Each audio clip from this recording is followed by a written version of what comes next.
Almost 10 साल हो गए हमको देखते हुए, ठीक है। तो बजट को अब जब देखते हैं तो 1% की भी उम्मीद नहीं रखते हम।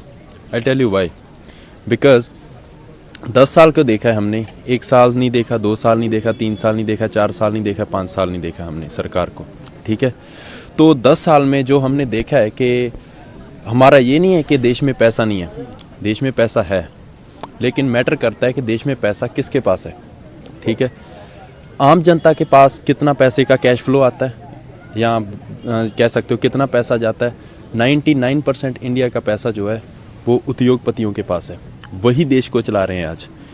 अगर मैं सोचता हूँ 11.68 लाख करोड़ रुपीज़ अगर उद्योगपतियों का माफ़ हो सकता है तो 2 लाख करोड़ रुपया किसानों का क्यों नहीं हो सकता।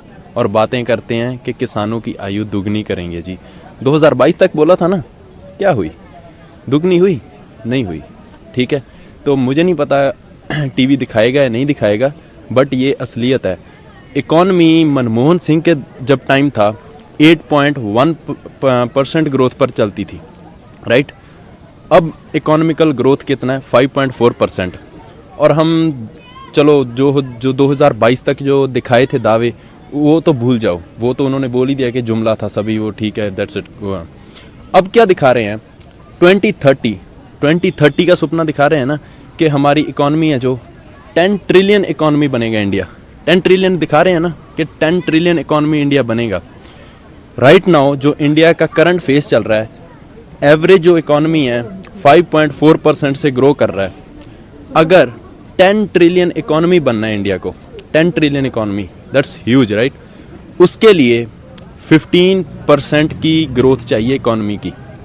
15% की ग्रोथ मोदी जी लाएंगे।